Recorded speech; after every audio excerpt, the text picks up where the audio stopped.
making disciples, transforming lives. Kita buka sama-sama Keluaran pasal yang ke-20. Keluaran pasal yang ke-20 ayat 5 sampai 6. Firman Tuhan berkata, jangan sujud menyembah kepadanya atau beribadah kepadanya. Saudara, Keluaran 20 ini bicara tentang 10 perintah Allah. Dan perintah yang pertama adalah jangan ada padamu Allah lain di hadapanku. Tuhan menjelaskan jangan kita itu sujud kepadanya, beribadah kepada Allah lain. Sebab aku, Tuhan Allahmu adalah Allah yang cemburu. Yang membalaskan kesalahan bapa kepada anak-anaknya, kepada keturunan yang ketiga dan keempat dari orang-orang yang membenci aku. Nah ini yang seringkali dibesar-besarkan oleh si jahat sehingga kita hanya berhenti di ayat ini. Padahal firman Tuhan melanjutkan itu tidak titik loh, tapi koma. Bapak Ibu, tetapi aku. Ya kan Tuhan memperkenalkan dirinya sebagai aku ini Allah yang cemburu. Jangan main-main sama aku. Kalau aku berjanji aku pasti akan menepatinya karena Tuhan adalah Allah yang setia dengan perjanjiannya. Tapi Tuhan juga nggak mau dimadu. Tuhan nggak mau diduakan Bapak Ibu. Dan Tuhan berkata aku ini cemburu. Kalau kamu menduakan aku melanggar perjanjian maka dampaknya itu akan terasa sampai generasi-generasi berikutnya. Tetapi aku, kata Tuhan, aku menunjukkan kasih setia kepada beribu-ribu orang. Yaitu mereka yang mengasihi aku dan yang berpegang kepada perintah-perintahku. Ya, dalam bahasa Inggrisnya, kalau di sini tadi bahasa Indonesia ditulis beribu-ribu orang. Bahasa Inggrisnya bisa ditampilkan, you shall not bow down to them or worship them. Maksudnya itu idols atau Allah lain. For I, the Lord your God, am a jealous God. Tuhan itu adalah Allah yang cemburu. Dia gak akan diam aja kalau kita itu hatinya mendua hati. Ya, punishing the children for the sins of the parent to the third and fourth generation of those who hate me. But Tuhan kasih kebalikannya. Kalau orang yang membenci Tuhan dan dia memilih meninggalkan perjanjian, Tuhan kasih tahu dampaknya itu bukan hanya di hidupmu, tapi berdampak kepada anak cucumu. Tapi untuk orang-orang yang memilih mengasihi Tuhan, bukan orang yang sempurna, kita nggak akan pernah sempurna mengasihi Tuhan. Tapi kalau kita itu memilih untuk terus mengasihi Tuhan, di situ ada pertobatan, di situ ada ketaatan gitu ya. Janji Tuhan adalah, but showing love to 1,000 generations. Makanya saya kasih judul Allah 1,000 generasi. 1,000 generation. Tuhan itu nggak punya perjanjian cuma sama kita. Kalau Tuhan buat perjanjian sama kita, Tuhan itu akan melanjutkan itu ke anak cucu kita. Dan bahkan Tuhan bilang bukan cuma keturunan ketiga dan keempat, tapi sampai 1,000 generasi. Ya, of those who love me and keep my commandments. Saudara, kasih setia Tuhan kepada generasi itu jauh lebih besar daripada dampak dosa manusia yang akan dirasakan oleh keluarganya. Kita coba lihat dulu di ayat yang kelima yang seringkali dibesar-besarkan, ngomong tentang kutuk keturunan dan sebagainya. Apa sih yang dimaksud di sini? Apakah itu kutuk? Jangan gampang-gampang bicara tentang kutuk karena di dalam Kristus sebenarnya kutuk itu sudah salib Bapak Ibu. Sudah ditanggung di atas kayu salib. Jadi jangan gampang-gampang kita itu kemudian menghakimi orang lain, wah itu tuh kutuk keturunan. Enggak, yang dibicarakan di sini ini adalah dampak dari dosa. Jangan gampang-gampang menghakimi berdasarkan sebab akibat Bapak Ibu. Jadi dan kita juga tidak punya hak atau punya peran untuk bisa menghakimi orang lain. Penghakiman itu hanya milik Tuhan. Makanya ada cerita di firman Tuhan di perjanjian baru yang berkata ketika ada orang buta dibawa pada Yesus, ada yang tanya, Tuhan yang berdosa itu dia orang tuanya. Tuhan gak mau masuk di dalam sebab akibat. Orang tuanya ini bukan tentang dosa orang tuanya atau dosanya dia yang membuat dia buta. Tuhan nggak mau menyangkut pautkan. Jadi kita juga nggak boleh menyangkut pautkan Bapak Ibu. Kalau kita lihat orang lain, keluarga orang lain, atau kita juga melihat keluarga kita sendiri gitu ya. Jangan dengan mudah menyangkut pautkan sebab akibat. Ya, karena itu yang seringkali ada di dalam pikiran banyak orang. Tuhan, orang ini sakit ini karena dia sendiri atau karena akibat dosa orang tuanya. Tuhan bilang, jangan disangkut pautkan. Orang ini mengalami itu supaya kemuliaan Tuhan dinyatakan, kata Tuhan. Ya.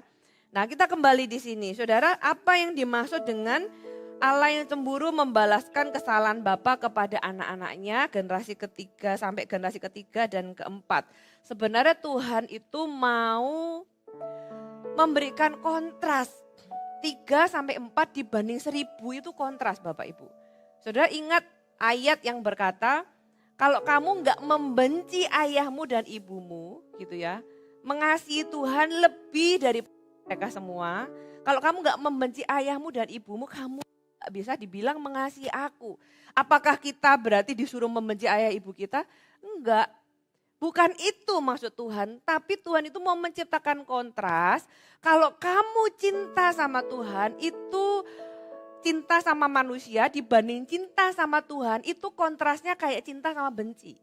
Nah itu yang bahasa sastra yang membuat kita itu harus tahu perbandingannya. Cinta sama manusia dibanding cinta sama Tuhan, itu bedanya kayak cinta sama benci. Jadi jangan salah ketika kita membaca, kok aku disuruh membenci orang tua, aku enggak gitu ya. Demikian juga dengan ayat ini. Tuhan itu membandingkan generasi ketiga keempat dibanding dengan beribu-ribu. Di sini kita belajar beberapa hal penting. Saudara, yang kita harus tahu adalah dosa itu punya jangkauan. Dan jangkauannya itu bukan hanya di hidup kita, tapi di hidup keluarga kita. Ya. Sebaliknya, kasih karunia Tuhan itu punya jangkauan yang jauh lebih luas, jauh lebih besar daripada dari dosa yang kita bisa atau dosa yang di dalam kehidupan kita. Kita belajar di sini bahwa Allah kita, Allah yang kita sembah adalah Allah yang kudus, Allah yang cemburu, Allah yang mau hati kita sepenuhnya.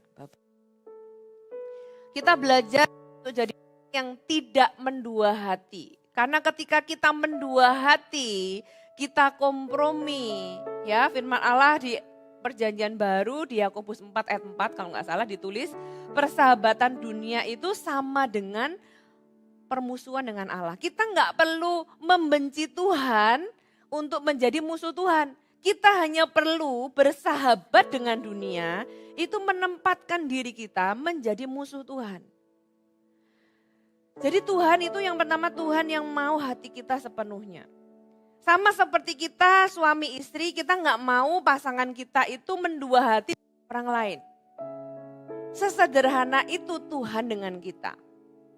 Kita mau hati pasangan kita hanya untuk kita, betul Bapak Ibu yang sudah dan yang akan menikah. Anda nggak akan membiarkan pasangan Anda itu flirting dengan orang lain kan. Dan Anda baik-baik saja dengan nggak peduli. Kalau Anda benar-benar cinta, Anda akan merasakan sesuatu dan Anda akan keberatan dengan itu. Di dalam hubungan kita dengan Tuhan juga sama. Tuhan itu jelas-jelas bilang, aku ini Allah yang cemburu. Aku tidak akan membiarkan kalau kamu itu bermain-main atau menganggap hubungan ini tuh sesuatu yang biasa atau sesuatu yang bisa dilakukan. Kata Tuhan, aku adalah Allah yang akan atau dampak dari bagaimana engkau membenci aku. Kita itu nggak bisa di tengah-tengah Bapak Ibu. Firman Tuhan katakan kita itu nggak bisa mengabdi kepada dua Tuhan. Hati kita itu cuma satu. Makanya kalau sudah baca di ayat 5 dan 6 ini ada kontras. Orang yang membenci aku, ayat yang kelima, dibanding dengan mereka yang mengasihi aku. Kita itu nggak bisa suam-suam tengah-tengah sama Tuhan. Kalau kita itu tidak benar-benar mengasihi Tuhan, sama dengan kita membenci Tuhan. Oleh sebab itu coba koreksi dulu hati kita. Coba renungkan dulu hati kita. Apakah kita ini sama Tuhan itu sungguh-sungguh enggak? Kita ini menganggap Tuhan itu ya udahlah ya, kalau pas butuh aja. Apakah kita sama Tuhan itu tidak menjadikan yang utama atau apakah benar dialah yang dalam kehidupan kita? Karena bagaimana Tuhan memperlakukan itu tergantung bukan dari Tuhan tapi bagaimana dari kita. Bapak Ibu, setiap orang itu manusia atau ya lebih tepatnya manusia, semua dari kita termasuk saya tanpa kecuali ya. Kita itu punya kecenderungan punya berhala. Ya berhalanya bisa macam-macam. Seorang teologian di masa lalu pernah menulis berhala manusia itu bisa berupa uang, ketenaran gitu ya, kuasa, atau kenyamanan. Saudara, kita itu bisa tanpa sadar atau pelan-pelan punya berhala. Dan kemudian menomor 2, 3, 4-kan Tuhan. Bapak Ibu ayo kita refleksi hati kita. Karena firman Tuhan jelas kok. Tuhan memperkenalkan dirinya dan Tuhan mau kita hidup benar-benar mengasihi Dia dan hati kita itu dipenuhi. Tuhan menjadi center, Tuhan menjadi yang utama di hidup kita. Ya, apa yang kita juga belajar di sini adalah dosa itu punya dampak terhadap antar generasi. Ya, kenapa kok disebut sampai keturunan ketiga dan keempat? Karena orang itu hidup biasanya maksimal lihat sampai ke cicit. Bapak Ibu benar ya? Kita akan lihat paling banyak, itu kita nggak akan lihat sampai generasi kelima kok. Kita itu kalau umur panjang, kita itu maksimal itu hanya akan lihat keturunan keempat. Makanya firman Tuhan bilang keturunan ketiga dan keempat itu karena sepanjang hidup kita itu bisa melihat dampak dari keputusan kita yang bisa mempengaruhi keluarga kita. Dan itu bukan berarti anak-anak kita dihukum karena dosa kita, tapi mereka merasakan dampaknya. Yeskiel pasal 18 ayat 20 berkata demikian. Orang yang berbuat dosa itu yang harus mati. Ya, anak tidak akan turut menanggung kesalahan ayahnya dan ayah tidak akan turut menanggung kesalahan anaknya. Orang benar akan menerima berkat kebenarannya, kefasikan orang fasik akan tertanggung atasnya. Ayat ini tidak bertentangan dengan Keluaran pasal yang ke-20 tadi. Tuhan itu adalah Allah yang konsekuen. Tuhan kita itu Allah yang konsisten. Kalau yang salah itu orang itu dia nggak akan menanggungkannya kepada anak-anaknya. Tapi anak cucunya bisa merasakan dampaknya. Contoh ya, seorang ayah yang punya kebiasaan atau kecanduan alkohol. Ya, orang yang biasanya kecanduan alkohol itu akan jadi orang yang keras, ya, KDRT dan sebagainya. Anaknya menderita karena itu, ya, dia lihat ayahnya itu kecanduan, dia melihat mungkin mamanya dipukuli, ya, dan anak itu hidup di dalam trauma, anak itu hidup di dalam ketakutan. Apakah anak itu dihukum karena dosa ayahnya? Enggak, anak itu mengalami dampak dari ayahnya. Jadi Anda perlu membedakan ya. Dia mengalami akibat dari dosa ayahnya. Kalau ayahnya korupsi atau ibunya salah gitu ya. Ibunya selingkuh atau ayahnya selingkuh atau ayahnya korupsi dan sebagainya. Kemudian apalagi kalau korupsi dan sampai jadi pembicaraan umum anaknya dibully, apakah itu anaknya dihukum karena kesalahan ayahnya? Enggak. Itu enggak, anaknya enggak dihukum, yang dihukum ya ayahnya masuk penjara misalnya. Tapi itu kena dampaknya sampai ke anak cucu Bapak Ibu. Anaknya mungkin dibully di sekolah, malu ketemu teman, akhirnya mengurung diri di rumah, takut ketemu orang. Gitu ya. Atau melihat orang tuanya pernikahannya hancur karena perselingkuhan dan sebagainya. Saudara, dampaknya sampai ke anak cucu. Kalau misalnya orang tuanya itu perokok berat dan dia merokok di rumah, terus anaknya kena sakit paru-paru. Menurut Anda anaknya itu kena kutuk atau tidak? Enggak. Jadi sekali lagi jangan gampang-gampang menyambungkan atau pakai kata kutuk. Ya, tapi kebenarannya adalah apa yang kita lakukan itu berdampak sampai ke anak cucu cicit kita. Anak itu bisa sakit paru-paru karena orang tuanya perokok berat, Bapak Ibu. Ya. Jadi anak itu akan menanggung akibat dari pilihan-pilihan orang tua sepanjang hidup. Makanya sebagai orang tua kita juga perlu hidup tidak memikirkan hanya diri sendiri. Firman Allah dengan jelas bahwa keputusan kita itu berdampak kepada keturunan kita. Kalau orang tuanya terlilit hutang, ya, terlilit hutang kemudian meninggal begitu saja, meninggalkan hutang, anaknya apakah kemudian dia itu menerima warisan berupa hutang itu berarti dia dikutuk? Enggak lagi-lagi. Jadi sekali lagi kenapa saya ulang-ulang supaya menghancurkan segala benteng yang mungkin pernah ada di pikiran kita dan berkata bahwa oh itu menurun. Enggak Bapak Ibu, nanti kita akan pelajari lebih lanjut lagi. Ya, tapi sekali lagi anak mengalami akibat dari keputusan ayahnya. Itulah yang dimaksud di Keluaran pasal yang kedua. Ya, Keluaran pasal 20 ini berbicara tentang akibat dosa yang terjadi karena pola hidup berdosa yang diteruskan. Atau di dalam bahasa modern itu namanya intergenerational transmission, yaitu pola perilaku, trauma, kebiasaan yang dapat diwariskan dalam lingkungan keluarga. Sedangkan Yehezkiel itu bicara tentang hukuman Allah. Ya Bapak Ibu, jadi sekali lagi ungkapan keturunan ketiga dan keempat itu bukan bicara mengenai bahasa sastra dan bukan rumus matematika. Bahasa sastra yang menjelaskan tentang kontras 3 ke 4 keturunan dibanding 1000 keturunan. Allah kita itu kalau memberkati orang-orang yang mengasihi Dia, saudara harus tahu dan punya keyakinan kalau kita hidup benar, berusaha hidup mengasihi Tuhan sungguh-sungguh, maka janji Tuhan untuk Anda dan saya yang mengasihi Tuhan adalah kasih setianya itu akan menjangkau sampai ribuan generasi di bawah kita. Siapa yang di sini ikut Super Conference?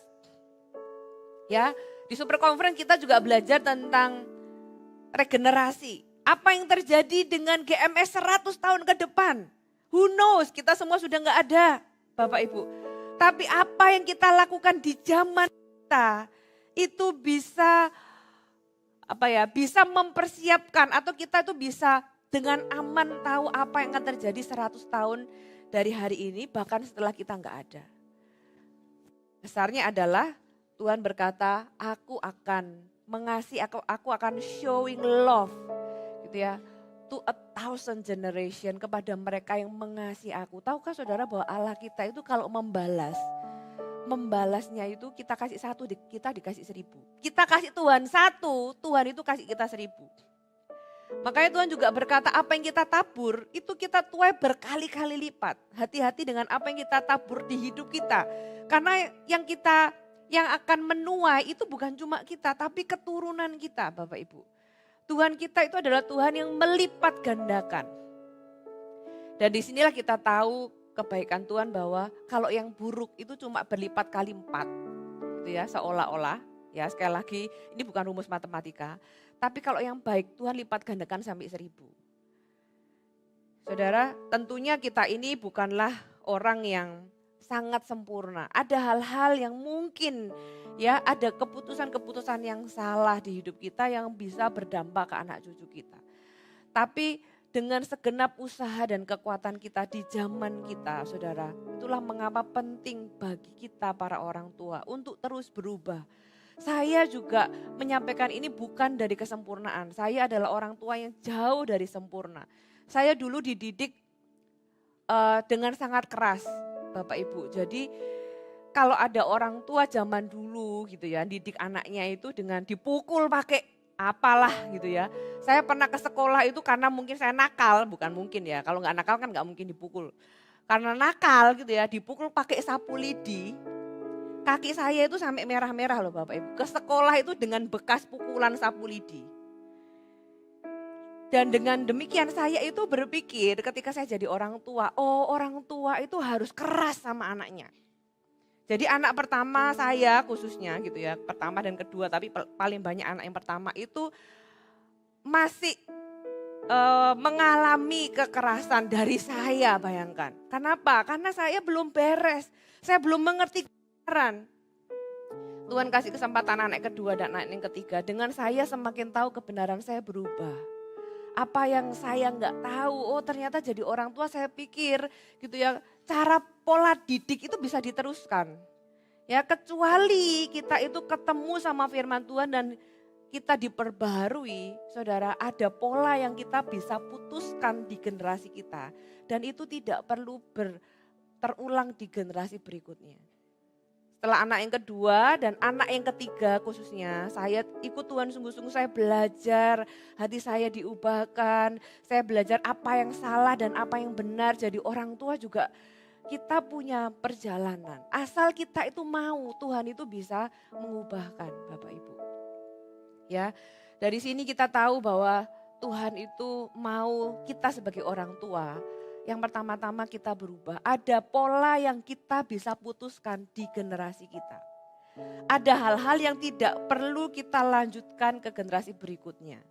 Ya, kita ada beberapa poin yang sudah bisa bawa pulang hari ini. Yang pertama, kasih setia Tuhan itu jauh lebih besar daripada dampak dosa. Ya, kita sudah belajar tadi bahwa kasih setia Tuhan itu kepada 1000 generasi. Dampak dosa disebut 3-4 itu karena memang selama-lamanya kita hidup, kita cuma bisa melihat sampai generasi keempat. Tapi kita juga harus sadar bahwa ternyata keputusan-keputusan kita itu berdampak sampai anak cucu kita, Bapak Ibu. Tapi kalau kita berubah di zaman kita, maka perubahan itu juga bisa dilanjutkan lebih jauh daripada dampak dari dosa kita. Di sini kita belajar bahwa kasih setia Tuhan ketika kita hidup sungguh-sungguh mengasihi Tuhan, itu berdampak jauh lebih besar daripada dosa. Yang kedua, satu orang takut akan Tuhan dapat mengubah masa depan keluarga. Saudara, mungkin Anda ada yang berkata bahwa aku ini dari keluarga yang berantakan. Aku ini dari keluarga yang orang tuaku ini mengalami kekerasan. Aku ini dari keluarga yang orang tuaku bercerai. Anda tidak harus dan Anda tidak perlu mengulanginya, saudara. Kasih setia Tuhan itu sanggup membuat sejarah yang baru di dalam generasi Anda yang akan turun sampai generasi berikutnya. Ya, satu orang yang sungguh-sungguh mengasihi Tuhan dapat menjadi titik balik seluruh keluarganya. Makanya firman Tuhan juga berkata bahwa satu orang diselamatkan mulai dari satu. Tuhan gak butuh banyak. Semua yang banyak itu harus ada yang mulai. Dan Tuhan butuh satu aja untuk bisa mengubah beribu-ribu generasi. Ya, satu orang yang sungguh-sungguh mengasihi Tuhan bisa jadi titik balik. Abraham contohnya. Ya, orang tuanya Abraham itu penyembah berhala. Sampai di titik Abraham dia tahu tentang kebenaran. Dia menyembah Allah yang benar. Disitulah lahir Ishak, Yakub, bangsa Israel sampai keturunan. Sampai hari ini Bapak Ibu, mereka tetap disebut bangsa pilihan Tuhan. Mau dihancurin kayak apapun, Israel itu tetap punya perjanjian. Itu loh buktinya, 1000 keturunan. Abraham nggak tahu dari berapa ratus, itu belum 1000 mungkin, berapa ratus ke atas sampai hari ini. Bangsa Israel tetap disebut bangsa pilihan Tuhan. Karena ada satu orang yang menyembah Tuhan yang benar, yang rela kehilangan apa yang paling dicintainya. Ya, dia membuktikan di dalam kehidupannya bahwa Tuhan itu nomor satu. Gimana kita bisa membuktikan Tuhan nomor satu di hidup kita ketika ada kepentingan kita dan kepentingan Tuhan itu clash, kita pilih mana? Apa yang paling kita cintai lebih adalah ketika dua hal yang kita cintai Tuhan dan yang lainnya itu di-clash-kan, kita pilih yang mana? Berarti harus ada satu minimal yang dikorbankan. Harus ada satu minimal yang harus disembelih Bapak Ibu. Siapa yang kita korbankan? Itu akan memperlihatkan siapa yang paling kita cintai. Dan Abraham itu membuktikannya. Ya, lewat banyak hal. Tapi yang kita tahu paling besar adalah ketika dia rela mempersembahkan Ishak. Dari situlah Ishak juga belajar bahwa mencintai Tuhan itu harus sampai di titik ini ya. Abraham satu perkara, dia rela mempersembahkan Ishak. Tapi sebagai Ishak, dia bisa memberontak enggak? Ishak bisa memberontak loh, dia bisa lari kok. Kan dia udah besar Bapak Ibu. Dia bukan anak kecil lagi yang enggak bisa memberontak, dia sudah besar. Dia bisa lari, tapi dia memberikan dirinya tetap diikat. Di situ dia belajar bahwa mencintai Tuhan itu sampai harus seperti ini ya. Gak heran Ishak meneruskan perjanjiannya Abraham, ya dia hidup di dalam perjanjian juga dengan Tuhan. Sampai Yakub dan seterusnya. Apakah keluarga mereka sempurna? Mereka enggak sempurna. Abraham bukan ayah yang sempurna. Abraham punya Hagar, ada Ismail gitu ya. Ishak punya Esau dan Yakub. Di dalam keluarganya ada favoritisme dan sebagainya. Kita bisa belajar di lain hari, itu juga menjadi dampak gitu ya. Keluarganya berantem lah, konflik saudara dan sebagainya bla bla bla. Tapi dua-duanya ya diteruskan oleh Yakub jadi bangsa Israel dan seterusnya. Perjanjian Tuhan itu tetap berjalan selama ketika orang jatuh dia bangkit lagi. Tetap memilih Tuhan lagi. Ketika dia salah dia kembali bertobat Bapak Ibu. Dan kita lihat bahwa satu kehidupan yang taat dapat mengubahkan banyak generasi. Timotius, kalau sudah baca di 2 Timotius ditulis bahwa iman yang ada di Timotius itu Paulus berkata dilihat dari neneknya. Dari neneknya nurun ke mamanya, nurun ke Timotius gitu ya. Dan sampai dia itu jadi pemimpin jemaat yang sangat besar. Mungkin hari ini kita bukan siapa-siapa, tapi ketika kita berdoa buat anak cucu kita, mereka mungkin adalah orang-orang yang nantinya dipakai Tuhan. Seorang Hana ya, yang berdoa karena dia mandul, kemudian dia dapat janji Tuhan, dia punya anak, dia serahkan ke tangan Tuhan. Siapa Hana? Hana itu ibu rumah tangga. Hana bukan siapa-siapa, dia cuma dicatat karena imannya lewat doa. Tapi iman orang tua, imannya Hana menghasilkan nabi yang sangat besar di dalam sejarah, yaitu Nabi Samuel yang mengurapi 2 raja, yaitu Saul dan Daud. Jadi jangan remehkan apa yang kita tabur di hidup ini. Mungkin kita bukan siapa-siapa, tapi buat Tuhan, iman kita, perjuangan kita, hati kita mengasihi Tuhan itu akan berdampak ke anak cucu kita Bapak Ibu. Ya, di dalam sejarah kita juga belajar ada orang-orang yang mengubah keluarganya. Sakeus juga merubah keluarganya. 1 orang diselamatkan, seluruh keluarga diselamatkan. Jadi pilihlah, jadilah orang yang kalau atas kita belum, ya kitalah orang yang pertama yang bisa memulai yang benar. Poin yang ketiga, mengasihi Allah membuka jalan berkat bagi generasi. Ya kalau orang di atas kita, orang tua kita belum kenal Tuhan, saudara, ya sudah. Kalau mereka masih hidup dan kita masih doakan, masih bisa kita doakan dan selamatkan, berjuanglah selama kita hidup. Tapi kalau mereka sudah nggak ada, kita nggak perlu berkata bahwa, wah gara-gara mereka aku ini begini begitu. Enggak, setiap generasi itu punya kesempatan yang baru. Setiap generasi punya kesempatan yang baru untuk memulai sejarah. Kita buka sama-sama Ulangan pasal yang ke-6. Ulangan pasal yang ke-6 ayat yang ke-4 sampai ayat yang ke-6. Kalau tadi dikatakan kasih setia Tuhan itu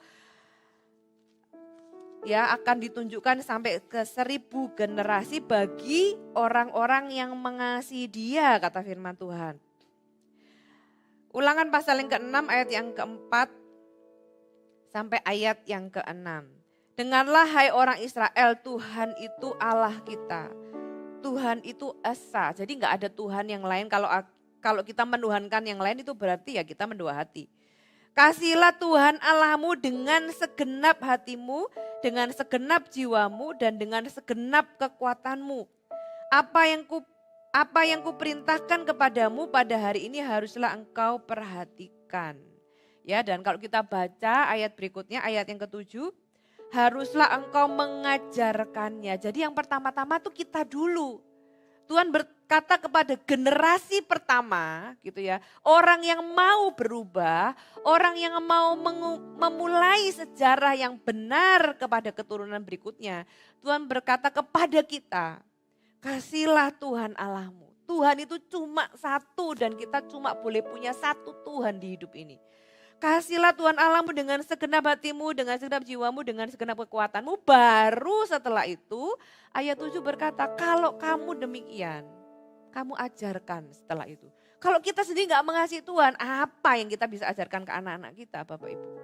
Mereka melihat kita, mereka melihat teladan hidup kita, bagaimana kita mengasihi Tuhan. Ya, haruslah engkau mengajarkannya berulang-ulang kepada anak-anakmu dan membicarakannya apabila engkau duduk di rumahmu, apabila engkau sedang perjalanan, apabila engkau berbaring, dan apabila engkau bangun. Haruslah juga engkau mengikatkannya sebagai tanda pada tanganmu dan haruslah itu menjadi lambang di dalam dahimu. Dan haruslah engkau menuliskannya kepada tiang pintu rumahmu dan pada pintu gerbangmu. Ya, nanti di ibadah berikutnya saya akan juga bicara bagaimana rumah itu harus jadi pembentuk generasi. Karena ini bicara tentang ya pintu gerbang, pintu rumah, duduk di rumah gitu ya. Pergi bersama dengan keluarga. Jadi keluarga itu punya peran penting dalam membentuk generasi sebelumnya. Tapi kita tidak akan bisa menjalankan ayat yang ketujuh dan seterusnya kalau kita tidak melakukan ayat yang keempat. Dan kelima yaitu mengasihi Tuhan dengan segenap hati, segenap jiwa dan segenap kekuatan. Makanya mengasihi Tuhan itu membuka jalan berkat bagi generasi. Karena kepada mereka yang mengasihi aku, kata firman Tuhan, aku akan menunjukkan juga kasih kepada mereka dan 1000 keturunan mereka. Ya, kasih kepada Tuhan itu terlihat dari bagaimana kita hidup. Bagaimana kita punya integritas, bagaimana kita setia kepada Tuhan dalam situasi yang tidak menyenangkan atau tidak nyaman bagi kita. Bagaimana kehidupan doa kita, bagaimana kita memperlakukan sesama. Ya, karena orang tua yang hidup demikian itu menjadi teladan yang nyata. Iman yang hidup itu bukan hanya teori. Kita bisa mengajarkannya lewat kata-kata kita, tapi kehidupan yang kita perlihatkan itu jauh lebih berkuasa. Dan itu mengkonfirmasi kata-kata kita. Jangan sampai anak kita itu bilang gini loh, mulut sama perbuatan bertolak belakang. Ngomongnya suruh mengasihi Tuhan, tapi papa mama sendiri hari ini gak sungguh-sungguh sama Tuhan. Bapak Ibu, biar kata-kata kita yang kita ajarkan itu kita juga hidupi. Ya, Allah kita juga memperkenalkan dirinya di Keluaran pasal yang ketiga ditulis, Aku adalah Allah Abraham, Ishak dan Yakub. Ketika Tuhan menjumpai Musa lewat semak yang terbakar gitu ya, yang seolah-olah terbakar itu, dia memperkenalkan dirinya sebagai Allah generasi. Dia enggak memperkenalkan dirinya sebagai Allah Abraham, Allah nenek moyangmu, tapi dia memperkenalkan dirinya sebagai Allah generasi. Jadi Tuhan itu berpikir jauh melampaui kehidupan kita aja. Ketika Tuhan melihat Anda, Tuhan itu juga mikirin anak cucu Anda. Ketika Tuhan melihat saya, Tuhan itu juga akan memikirkan anak saya dan cucu saya yang saya belum lihat hari ini. Ketika Tuhan melihat wajah Anda, yang ada di pikiran Tuhan itu bukan cuma hidupmu, tapi hidup keluargamu. Bahkan Abraham waktu belum punya Ishak, ya, tahukah saudara bahwa bagi Tuhan, kalau engkau sungguh-sungguh mengasihi Tuhan, keluargamu itu penting loh buat Tuhan. Bukan cuma kita yang penting buat Tuhan. Ketika Abraham belum punya Ishak, siapa yang Tuhan selamatkan dalam kehidupan Abraham? Keponakannya, Bapak Ibu. Gak ada hubungan darah sama Abraham. Tapi buat Abraham itu keluarganya. Bagi Abraham itu keluarga intinya yang dia miliki. Ya, ketika Tuhan mau membongkar balikkan Sodom dan Gomora, Tuhan ingat Abraham Dan Tuhan ingat Lot. Sebenarnya apa sih salahnya Lot akhirnya juga menyimpang kok dari awal Lot juga gak sungguh-sungguh sama Tuhan. Lot bertengkar sama Abraham sampai disuruh pisah. Kalau saya jadi Tuhan, makanya saya bukan Tuhan gitu ya. Kalau saya jadi Tuhan, nih orang dari awal gak benar gitu kan. Buat apa sih yang mempertahankan Lot? Tuhan mempertahankan Lot bukan karena Lot, tapi karena Abraham. Padahal Lot itu loh setelah dia diselamatkan, dia malah incest sama anak-anaknya. Malah punya keturunan yang akhirnya bisa jadi lawannya orang Israel. Kalau jadi Tuhan, saya mikir Tuhan kenapa gitu ya. Kenapa? Kalau Tuhan lihat masa depan kan itu bisa jadi masalah. Apa yang membuat Tuhan punya alasan menyelamatkan Lot? Orang ini bukan orang yang punya perjanjian kok dengan Tuhan, yang punya perjanjian kan Abraham. Tapi bagi Tuhan apa yang penting untuk Abraham itu penting buat Tuhan. Demikian juga dengan hidup Anda dan saya. Kalau Anda sungguh-sungguh mengasihi Tuhan, ketika Tuhan lihat Anda, Tuhan lihat keluargamu. Belum ada Ishak, bagi bagi Abraham, Lot itu kayak anaknya. Ya, berapa banyak ada keluarga juga yang menganggap keponakannya itu kan kayak anaknya sendiri ya kan. Bagi Abraham, Lot itu kayak anaknya. Kalau itu seperti anak buat Abraham, saudara bisa lihat ya, cara Tuhan itu memperlakukan orang-orang yang sungguh-sungguh dengan dia. Berarti keluarga Anda itu juga penting buat Tuhan. Oleh sebab itu, jadilah orang yang sungguh-sungguh mengasihi Tuhan karena ada janji yang besar. Ada timbal balik yang besar dari Tuhan kepada kita. Kalau kita sungguh-sungguh mengasihi Dia. Ada hal yang mungkin secara manusia kita nggak sempurna. Ada anak cucu kita mengalami dampak ya dan sebagainya. Selama itu bukan sesuatu yang karena kita itu membenci Tuhan. Tapi karena ketidaksempurnaan kita, saya tetap percaya kasih setia Tuhan itu jauh lebih besar daripada dampak dosa yang bisa menghancurkan keluarga kita. Dimulai dari kita yang sungguh-sungguh mengasihi Tuhan. Dan yang terakhir, perhatikan warisan yang kita tinggalkan. Ya, kita semua ini adalah generasi di tengah yang menerima warisan dan yang akan mewariskan sesuatu. Kita bisa menerima warisan yang buruk, tapi kita tidak harus meneruskan warisan yang buruk itu kepada orang-orang yang atau generasi di bawah kita. Ada peperangan yang kalau kita nggak selesaikan di generasi kita, itu akan menjadi medan peperangan untuk generasi berikutnya. Bukan karena Tuhan menghukum, karena dosa ayahnya sekali lagi, tapi kita itu bisa memberikan konsekuensi kepada anak cucu kita. Contohnya, yang saya seringkali renungkan ya dari firman Tuhan, karena orang Israel yang sudah dikeluarkan dari Mesir, Tuhan itu nggak pernah loh berencana plan E-nya, Tuhan itu tidak pernah padang gurun 40 tahun. Tuhan cuma ngajak mereka berputar ya lebih lama sedikit tapi bukan 40 tahun. Karena Tuhan itu nggak mau orang Israel itu akhirnya berbalik dari Tuhan karena mereka nggak siap perang, makanya Tuhan itu ajak muter dulu. Tapi ternyata ketika mereka berputar, mereka itu malah memberontak sama Tuhan, akhirnya Tuhan disiplin selama 40 tahun. Padahal Tuhan itu menyiapkan mereka di generasi pertama orang Israel keluar dari tanah Mesir, harusnya merekalah yang masuk tanah Kanaan. Harusnya merekalah yang menghadapi peperangan dengan Yeriko, dengan orang-orang yang ada di tanah Kanaan. Tapi karena mereka itu tidak menghadapinya, ya, karena mereka terpaksa didisiplin sama Tuhan dan mereka harus di padang gurun, anak-anak mereka lah yang harus menghadapi peperangan yang orang tuanya itu tidak hadapi. Makanya Pastor Philip bilang, di zamanku, di zaman kita sebagai orang tua, kita hadapi naganya kita. Kita hadapi apa yang susah di hidup kita.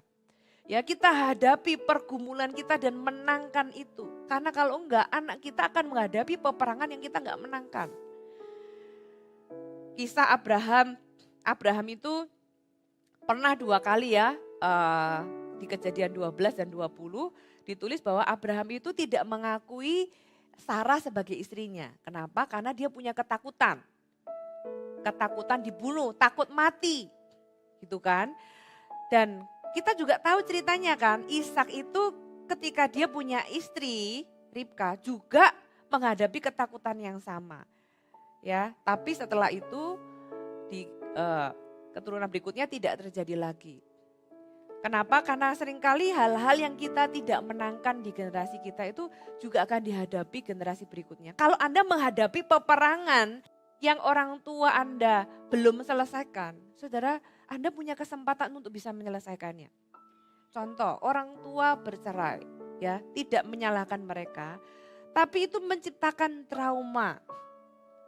Dan mungkin ada pola yang kemudian terulang. Anda tidak harus bercerai. Mungkin ada orang-orang yang mengalami peperangannya. Oh, ternyata gini ya, dan Anda ada di ujung tanduk untuk mengambil keputusan yang sama seperti orang tua Anda. Anda tidak harus menangkan peperangan itu. Karena kita harus jadi generasi pertama yang menyelamatkan generasi berikutnya, Bapak Ibu. Mereka nggak berhasil memenangkan peperangan itu, kesempatan itu diberikan kepada kita. Kita bisa menghadapi pergumulan, tapi pergumulan itu dimaksudkan untuk kita menangkan. Tidak untuk membuat kita kalah. Yang percaya katakan amin. Ya, jadi selesaikan peperangan di dalam generasi kita, ya, secara finansial, secara karakter, ya, secara pola asuh dan sebagainya. Karena ada prinsip di mana apa yang tidak disembuhkan itu seringkali akan diteruskan. Ada ironi di hidup ini, kalau ada orang tua gitu ya, ada anak yang disakiti oleh orang tuanya, terus anaknya bilang gini, aku tidak akan kayak papa. Ya, tapi dia nggak pernah mengampuni papanya sampai beres. Tahukah Anda bahwa 1000% for sure anak ini akan mengulangi apa yang dilakukan papanya. Walaupun dia berkata, aku tidak akan seperti papa. Kalau dia nggak beres ya, hatinya tetap nggak mau mengampuni, dia tetap kepahitan. Percayalah bahwa dia akan mengulangi 2 kali lipat, bahkan bisa lebih dari apa yang papanya lakukan. Apa yang nggak beres di hati kita, itu kita akan ulangi di generasi kita. Apa yang tidak dihadapi, akan dihadapi oleh anak cucu kita. Apa yang kita tidak taklukkan akan muncul di generasi berikutnya. Oleh sebab itu hari ini saudara, mari renungkan apa yang kita perlu ubah di dalam generasi kita, ya. Apakah itu karakter kita, budaya kita dan sebagainya. Ada orang-orang yang mungkin mengalami trauma, saudara bereskan supaya kita enggak teruskan ke anak cucu kita gitu ya. Kita mungkin pernah mengalami trauma dan kemudian kita ajarkan itu kepada anak cucu kita. Misalnya kita pernah, kenapa orang itu bisa rasis? Kenapa rasis itu bisa menciptakan perpecahan?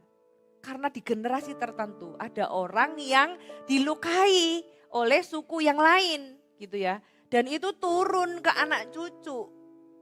Akhirnya mereka punya nasionalis yang salah. Kenapa? Karena itu luka dari masa lalu, Bapak Ibu. Oleh sebab itu, apa yang Tuhan mau dealing dengan Anda secara pribadi, setiap orang pasti beda-beda. Tapi kabar baiknya adalah apa yang kita bisa ubah di hidup kita bisa ubah di generasi berikutnya. Kita bisa jadi orang pertama yang berubah. Dan dengan demikian, ada hal-hal buruk yang tidak perlu diteruskan, itu berhenti di kita. Dan kasih setia Tuhan, kalau kita sungguh-sungguh mengasihi Tuhan, maka kita bisa pegang janji Tuhan. Kasih setianya, walaupun kita sudah enggak ada, walaupun suatu hari cepat atau lambat, kita itu mengembuskan nafas yang terakhir. Kita tahu bahwa apa yang kita lakukan di hidup ini yang baik. Ketika kita mengasihi Tuhan, maka kasih Tuhan itu akan dibalaskan bukan cuma di hidup kita, tapi di hidup anak cucu kita. Yang percaya katakan amin.